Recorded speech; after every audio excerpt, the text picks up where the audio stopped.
Hello everyone, my name is Aaron. I'm with Waypoint Property Inspection, and today I have Crystal Brady with me here to discuss home inspection expectations for sellers. That's right, yep. So let's dive in. I wanted to talk to my sellers about what to expect as the home inspection is approaching on their property. The first thing I'd like you to do is make sure you check every single light bulb in the house and make sure they're all working. This is one of those things that's very easy, but it's impossible for a home inspector to determine if a light bulb is out, if there's a problem with the actual fixture, or if it's just a light bulb, and that's something they'll notate on the report. So let's just avoid that and go ahead and replace all those light bulbs before they show up.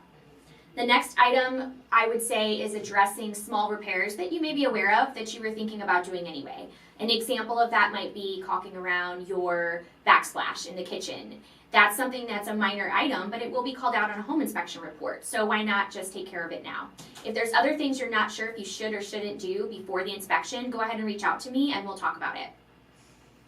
The next item is making sure there's an unobstructed path to your attic access and electrical panel. A lot of times the home inspectors are coming to look at those items or climb in the attic and you have a bunch of stuff you've been storing that's blocking their path. So please make sure if you have a lot of items or boxes, you're in the middle of moving, that you at least make a path wide enough for them to fit through and get their ladder to the attic access. Is there anything else they should be looking out for, Aaron? Right, yeah, and so that accounts too for like air handlers, air conditioning systems, and water heaters. And the reason why we do this is just because we don't want to move any of your personal belongings, just like we wouldn't want you touching our items. Right. But also, just for safety reasons, say for an electrical panel, we do want those devices or those items removed just in case an electrician were to come and there's an emergency. We don't want any items blocking their way. Okay, you also reminded me too, a lot of people keep a lot of things under their kitchen sink, which makes it hard to visibly inspect the plumbing. So maybe if you have a lot of items underneath your sinks, you might want to clear some of that space out as well. They are going to need to be looking at the plumbing underneath in the bathrooms and the kitchen.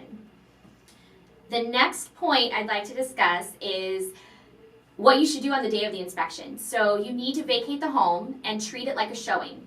When we had showings on your property, you would turn all the lights on, you'd make it look presentable, and you would vacate so the buyer could have privacy. This is going to be the same deal for the home inspection. The realtor for the buyer will accompany them to the home inspection. They will use the lockbox for access, and that's how they will come to do their home inspection. So you need to plan to be gone for probably between 2 and 3 hours for the entire inspection. When they're finished, you can go back to the home. It's important that you're not there. They need their privacy. Also, this is the buyer's inspection, it's not your inspection. So you will not be receiving a copy of the report. A lot of sellers ask me, am I going to see the report? When am I going to get it? It's actually the buyers. They paid for it and it's their report. So you aren't privy to that information unless they choose to share it with us. And honestly, as your representative, I don't really want that information always, because if they are revealing things to us that we weren't aware of previously, you are now required to disclose those items if we have a new buyer on the property. So just make sure you get out of their hair, don't get in the way, leave the home for the inspection, and we'll let you know when you can go back.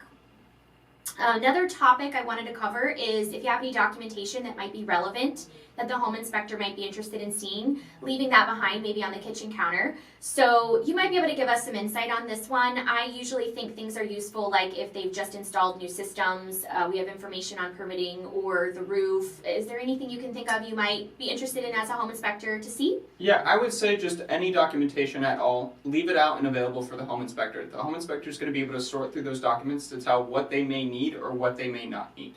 Right, and if you've done some repairs that are significant, discuss that with me prior to leaving those documents out. I'd like to take a look and advise you on whether or not I want you to leave them behind. Sometimes there's large drywall patches or things going on the inspector's going to see and wonder what happened here, and they're not going to know unless we tell them. And if there's a story there, we may want to give them that information. But discuss that with me first, and then I'll let you know how to handle it.